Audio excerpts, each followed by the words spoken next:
Wow. Okay. Well, so here we are again. The only thing I've done so far today is took a few pieces out. I finished taking the interior pieces apart there. That's pretty much it. But what I'm gonna go ahead and do next, hang on, is I'm gonna go ahead and start taking things apart on this engine. I thought about it more and more, and I think, yeah, it's just best that I take it apart and see what's going on with it. Being that it's a phase 1 engine, maybe I can experiment with it because I care a little bit less about them. But I see a bunch of stuff that I don't like going on, like these old fuel lines right here that are cracking, and regular old worm clamps on the high pressure side, stuff like that that's got to go. And we will use the proper shit going back together on the assembly side of things. I do kind of like this power steering relocate idea. I'd like to put it here, but I don't think that's best for a drifting setup. I'll think about it, not sure. But we'll see what we come up with. But the battery relocate was used with some subpar wires, and I think they just tied it in right down there, and it's pretty sketchy looking. So, oh yeah, look at that. Headers, neato, huh? Ain't that nice? Okay. So, you're gonna wanna label all of your connectors, right? Now, there's a couple that are missing here for the coolant temperature, right? And those are gonna be over here by the power transistor unit, which this has the update. Nice, gotta love it. Anyways, here they are. That's the coolant temperature sensor. That's for the ECU. That's the sender. That's for the gauges. The coolant temperature gauge in the dash, right? There's your throttle position sensor, your coil, right? This is for the injector. I just wanted to show the dude who was buying the bumper, he needs to do an injector update, which is what's been done to this. If you have these round style injectors, the update's been done. If you have injectors that have a connector that looks similar to this, that's square like that, then the injector update has not been done, and I highly advise you do it. It looks like also an EGR delete's been done to this, so I won't be able to give a tutorial on how to do that, but it's pretty sweet. However, this right here, completely unnecessary. We're gonna go ahead and get rid of it. All you need is this right here and this right here, and that's it. Anyways, the first thing I'm gonna do is pull the wiring harness back. In the process of doing so, you'll notice that it goes underneath these balance tubes. You got a few more guys back here. You got your idle air control valve, right? Which is the motor is actually this connector right here. This one right here, this is an auxiliary idle valve that opens up whenever the PCM detects pressure on the power steering or AC activation, right?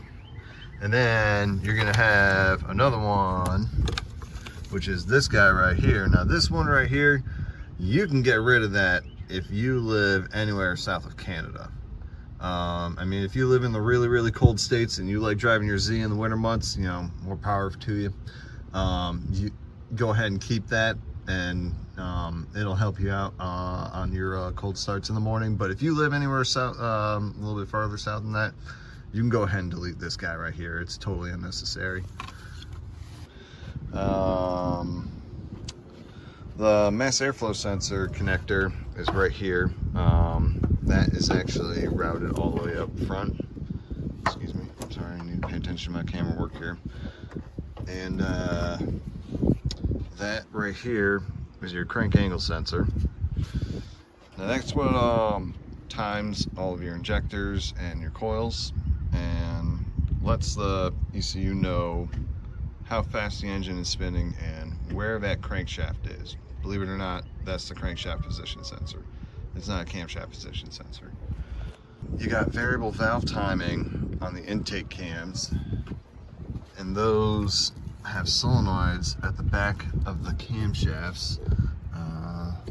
They're kind of hard to see. That one is right there, and it looks like that's the connector for it right there. So as you're going along and you're disconnecting things, just go ahead and get some painter's tape and label each and everything as you take it off. That way it's a lot easier to assemble later. And at the same time, as you're labeling it, you're going to familiarize yourself with those sensors.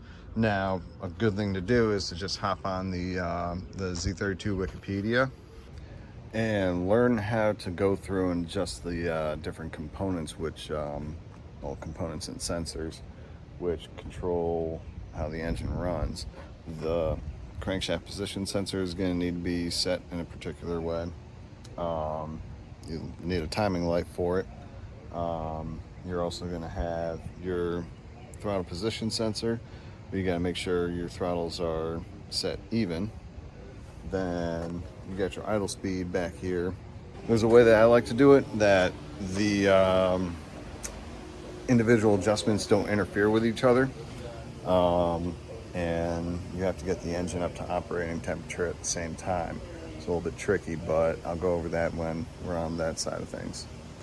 Okay, so just going through, and there's a couple of things that I'm already very excited about. Well, let's start off with some lesser, problematic things. So this guy right here, that appears to not want to clip into place, that's not going to do. So we'll have to wire that in direct. Would you just look at that? Take a peek at that right there. Yeah, that's going to be fun to figure out how they did it. So this car has been manual swapped. It wasn't automatic. It's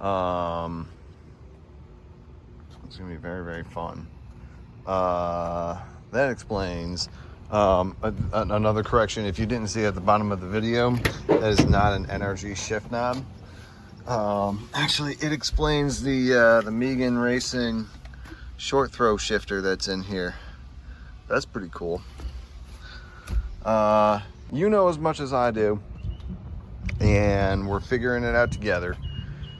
That's a couple things that I found so far where I was like, okay.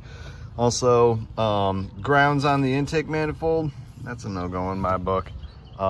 Sure, it works for the OEM, sure it works for some people, it might run your car just fine, but me personally, I don't like using the intake manifold as a ground. It's just not the greatest. But we'll go over ground networking in another video. Just like we'll go over pinning out and rewiring your coil packs. So if you'll notice, I didn't put any labels on any of the sensors or anything. I'm very familiar with the harness. I'm very familiar with these cars. What I'm actually going to do is I'm going to tuck it just like I did with my last one. And I'm going to go through it, and I'm going to delume it and pull back anything that's not necessary, and depin it from the ECU and everything. Now, it'll be fun to figure out what ECU was in here. So I was told something about a Maxima ECU. That'd be strange, but let's go over and have a look. What do we got? Because, oh yeah, that's right. One other thing, when I was down over here looking at where the pass-through is on the firewall for the EFI harness, you'll see it right there. Not a great thing to see that the, dang it, will you stop auto-focusing on the wrong thing? Yeah, not good to see that the harness is missing the dust boot there. So that makes me believe that they had pulled the wiring harness out. This whole dash might have been removed from the vehicle at one point. That's a very, very good possibility. Now it says 300ZX on it. I don't know. I'll be able to figure it out. All right, daylight going down, but I am almost done with removing the harness from the engine. You can see I got the fuel lines disconnected and I got the balance tube out, which shout out to my boy Jake for selling me this car. Like, bro, that was way huge for the price you gave me for everything that I got. Like, if this engine turns out to be pretty good, then I mean, like, then there's a lot of really good stuff here, and that's pretty sick. I'm gonna try and give this car as much love as possible. Anyways, man, I think what your problem was, you didn't have an O-ring here on your balance tube. That would have been sucking a whole lot of air for sure. This portion right here is actually specifically for the idle air control valve, and it would interfere with its ability to idle and start and everything for sure. No, yeah, you really need new O-rings on there. So it is what it is, my man. That aside, I don't know what else I'm gonna find so far. Those are the only two sources of vacuum leaks I could find that would attribute to your problem. I haven't gotten to the pipes underneath the headlights yet, but we'll see what I find when I get there. Those are usually rusted out. If you didn't remove those and check them, then that might also be a problem. So I don't know, we'll find out when we get there. Oh right, I'm gonna loosen the intake but not remove it to get that injector out. And I think that's where I'm gonna leave it for tonight. I don't want anything crawling in or anything weird going on with the spark plugs just yet or anything like that, because I think what I'm gonna do is I'm gonna compression test this engine. If I can turn, well, nope, I'm not gonna turn it over. I take that back. I'm just gonna take it apart. All right, that's it for today. Definitely 100% out of daylight, but everything removed from the intake area. Making some progress here, just a little bit steady. Got some ideas brewing. Got some things I'm thinking about. So being that I don't know anything about this engine and I'm kind of scared to even turn it over, one thing that I'm gonna want to do is when I take the spark plugs out and, you know, take the coils out and then take the spark plugs out, I'm gonna go ahead and get some Marvel mystery oil and pour it down in the cylinders. That way, once I got the spark plugs out, I'm gonna rotate the engine over and see if I can bring it to top dead center and check my timing marks and everything. And if everything looks all right, then, you know, I'm pretty hopeful.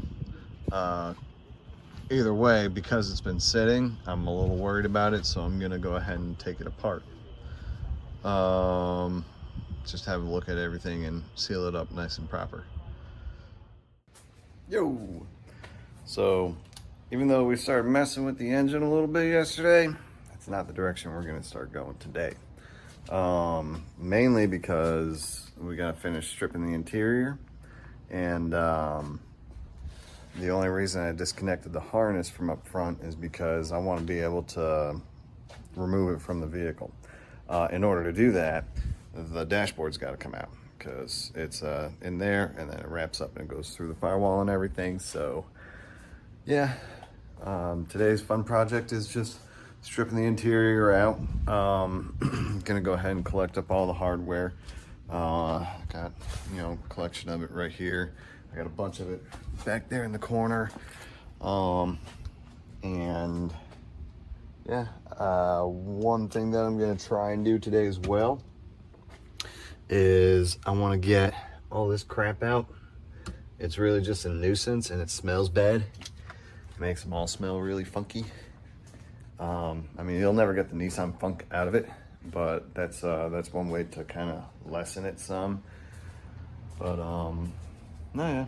So we'll see what we can find. See if there's any more discount money to be had, you know, found. And oh yeah, I gotta jack this thing up, man. There's definitely still a lot. That's still a nest up where the there's a plastic liner for the fuel filler neck that goes down into the gas tank, right? And that thing's got to go, because I'm seeing them all over around the house now trying to rebuild. So yeah, that's today's move. Let's get going. Alright, so it has been a while since I did the interior on a 2+2. Now normally on a 2-seater, I would start from the center and work my way forward on each side. But with a 2+2, you're going to come to a point when you get to these 2 side bolsters that cover the speakers, excuse me, and struts, where you have to slide them over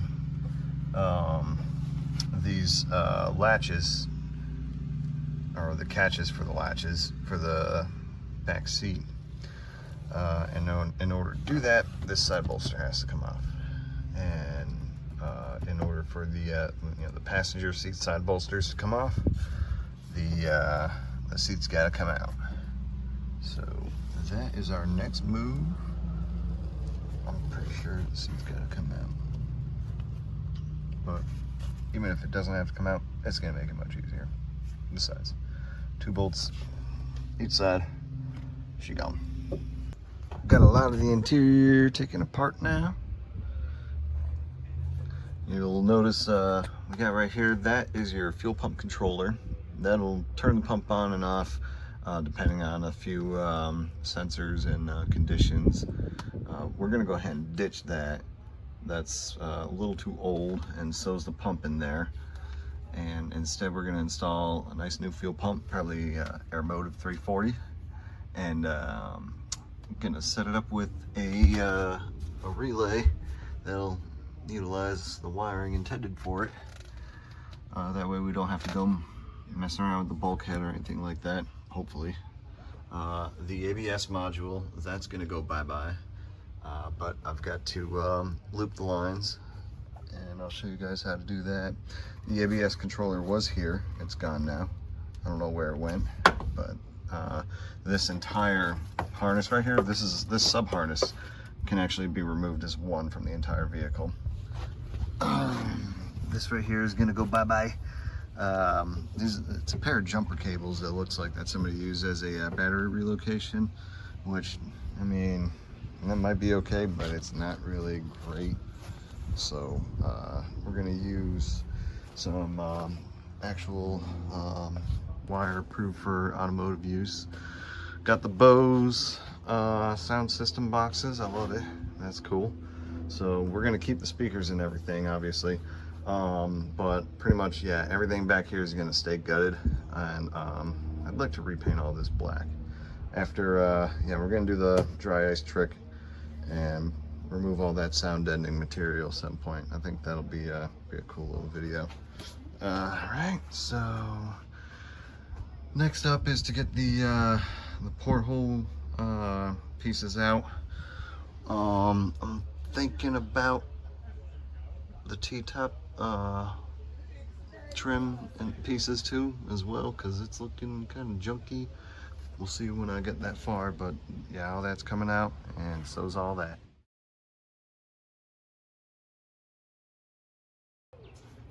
So, got the rear end all stripped down, everything pulled back, peeled out as far as the interior is concerned. I'm gonna take a quick break and then gonna finish pulling the rest of the interior apart. I do wanna organize some of this though, because stuff like that is not going back on the car, and that can just go in the box there.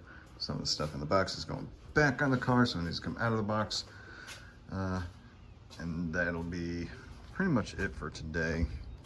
Once I get to that part, I think I'll have the dashboard out, and then I'll be happy.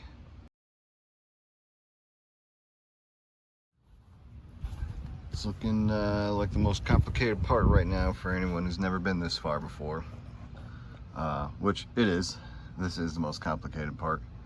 There's a lot of hardware, and there's a lot of connectors, a lot of electrical stuff going on. Just you know, take your time, bag up your hardware if you're going for a restoration. I will not. I'm just going to go back together with what's absolutely necessary. This thing's got some broken tabs anyways, so things like that won't be going back. That one won't be going back. Yeah, no big deal. Dogs are getting angry. So yeah, I think that's about enough for today. I'm gonna get into yanking the HVAC out next weekend.